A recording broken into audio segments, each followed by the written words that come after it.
Hey everybody, Happy New Year. Welcome back. I got another review, another classic.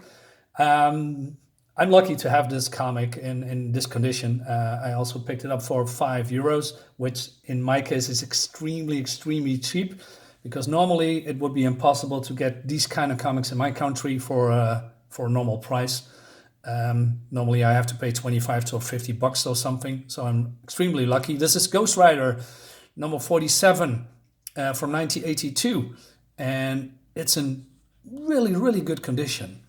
It has almost no tear or wear, so I think people from America say it could be fine, very fine condition, if we speak in that terms. So what is this all about? This is Centurious. This is the first appearance of Centurious, by the way. Centurious is an old foe, of course, from those who follow Ghost Rider and his adventures. I think adventures is probably the wrong word. And Centurious now in the 90s, mid 2000s, I believe, he has a completely other look, who looks even greater. But hey, yeah, this is a cool episode, cool comic. And by the way, Ghost Rider is not the Ghost Rider that you probably remember. Well, it depends if you are from my era, from the 70s, and which is red hellish motorbike, which is great. So let's dive in, shall we? First of all, the art is by. Let me double check. That's weird. Bob Dudiansky, if I'm saying that saying that okay, cool. I'm not saying why I'm saying cool. And the script is from GMD Matisse. Well, let's skip that part. So basically, Johnny Blaze, who was at that time still the Ghost Rider, he is lost in thought, and he is he missed the turn, and then he falls down a bridge because he was, like I said, in thought, and he didn't watch the road. So he basically falls almost to his death. But since Johnny Blaze is a stuntman, he uses his skill to escape. Getting shattered or killed by the impact. And also Ghost Rider, who wants to possess him the whole time, shouts at him, "Hey, transform into me, or otherwise you would die." But Johnny Blaze and Ghost Rider at the time has not a real good relationship with each other, because this Ghost Rider is vicious. He is deadly. He's a demon. He's a monster. He's not a anti-hero from, let's say, 90s, mid 2000s and everything after that. No. This is a completely different Ghost Rider. And I love this Ghost Rider, by the way. So Johnny Blaze is unconscious and his mind's drifting away. And then he, goes back from last issue, that I don't have, unfortunately, back to the carnival. And there's a lot of people there. The carnival was attacked by the sickles of crime. And it's in shambles. And Johnny Blaze felt guilty, and he was, fleeing, driving away on his motorcycle to be alone. And there's a lot of people getting hurt. And his friend wants to talk to him, but Johnny Blaze doesn't want to listen, so he goes away. And skipping a few pages here. So his friend wants to seek him out after he is gone. Skipping a few pages again. Then he meets an old man who basically saves him, and they had a talk and they drink, and this man is very, old, insecure, doesn't know, he has never heard a friendly word or something. And then from out of nowhere, a mysterious figure comes. Look at his eyes. It pops almost out. And the mysterious figure is none other than Centurious, in his mystical form. And Johnny wants to attack him because he grabs the old man, and the old man is basically his servant, and he drags him back.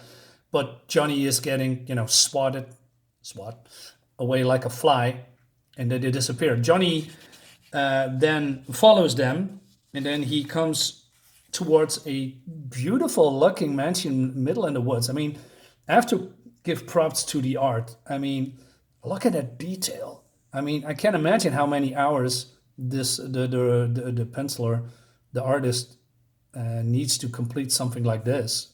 I mean, there's a lot of detail with all the bushes and the house and the, well, everything surrounded it. It looks very eerie and spooky. So then he, as you can see here a guy, but he is, I don't know, uh, basically not alive. So Johnny enters the house, and Centurious sitting there on at a table, and he invites Johnny to join him to drink and to have a dance with his people that's surrounding him. And then we see all these people staring in front of them, and they are like empty, like there is no life in them.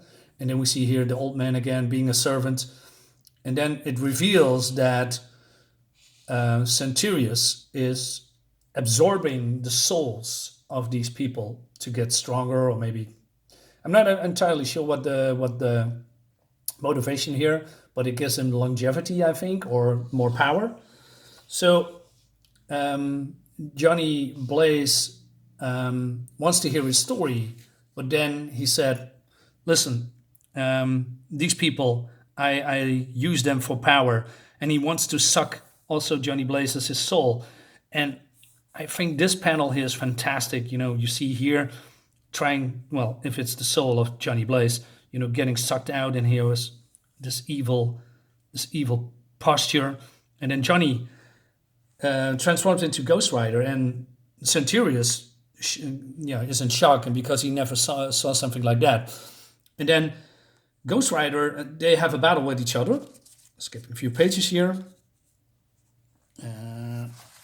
See here, and like I said, this is a vicious side, an evil side of Ghost Rider. He is he's truly a demon. He attacks Centurious, and Centurious flees, because he goes to the Crystal of Souls that, you know, gives him his powers, because all the souls of these people are in this crystal. Then Ghost Rider uses his power to, well, I'm going to show you it anyway, it doesn't matter. Transforms his bike, goes up to the stairs and busts into the room. And Ghost Rider uses his hellfire to burn the souls of his victims, but these people has no souls. It doesn't affect them. So that's pretty cool. Then we have something that I didn't know that, okay, I'm going to show you anyway. Skip another page. So his friends that wants to, him from the carnival, bust into the door, and they, well, like I said, his victims, his soulless victims, grabs Johnny's friend called Fowler, and Centurious said, well, "Hey, listen, submit to me, otherwise I'm gonna rip him to pieces." And then Johnny Blaze said, "Oh, well, I should say Ghost Rider, do it, Centurious, do it. It would be I would love to see such a bloody spectacle." That's great. And again, Centurious is in shock. He said, "You would? But your friend?" And then you see Ghost Rider blasting Centurious to pieces. And he said, "In the bowel of Hades, or on the Peccan world of man, the Ghost Rider's only friend is vengeance." And he drives his, oh man, it's so cool. He drives his motorcycle into Centurious, and Centurious is screaming. And to be honest, what I miss nowadays in comics is stuff like this, because Centurious is not a useless villain. He is pretty strong. But Ghost Rider says, and these are the little things that writers don't use anymore. So Ghost Rider says, what's with the resolution here? It goes on and out. Sorry for that. He says, by the cloven hooves of Pan, no man has ever done that. I mean, these sentences, by the hoof and kloof of Pan. I mean, writers from 70s, 80s uses those, invoking gods, monsters, demons, mythical fantasy creatures to drive the narrative a lot in these kind of comics, and we don't see that anymore. So yeah, I miss that. It adds some more, I don't know, more layers to the character, in my opinion. So what happens after that? Ghost Rider says, "You disappoint me, Centurious. I thought you would be proved more formidable foe. No matter, the victory will still be sweet." So he burns, uses his hellfire on Centurious, and he burns, but Centurious laughs because he also has no soul. So he cannot be burned by the hellfire. And then all of the souls that he absorbed escaped, going through the house. But what happens then is that Johnny Blaze is transformed back, and Centurious wants to attack him, but then the mansion is burning and it all falls apart. And so Centurious cannot get to Johnny, and Johnny needs to flee, as you can see here. But the old man and it's his daughter, by the way, stays behind because he is the one who put the house on fire. He said, "The soul of my daughter is gone, and my daughter is the bride of Centurious, so I have nothing to live for anymore, and my daughter's basically dead." So he burns up in flames, and the building is collapsing, and Centurious is gone, the old man is gone, the daughter is gone. Only Johnny Blaze and his friend is alive, and they're going back to the carnival. And that's basically the end of the book. I mean, I love this book. There's a lot of things going on here. There has Johnny Blaze's family that looking for him, his friends. It has a very cool villain. It has love, it has heart, it has drama, it has death. It has it all. And this is a book, like I said, from 1982. It's fantastic. The art is great. The story is great. And we see a very vicious Ghost Rider. I want to have more comics from the 80s from Ghost Rider. I have probably this is the first or the second book from that time period that I have in my collection. So I need to get more of that. Hey, that's it, people, by the way. Thanks for watching. Subscribe to my channel. Hope you like this video. Share it if you want. BLACKHART MANOR, still in demand. And listen, I'm going to promote my book until you buy it. No, I'm kidding. Hey, have a nice day, and I'll see you next time. Bye.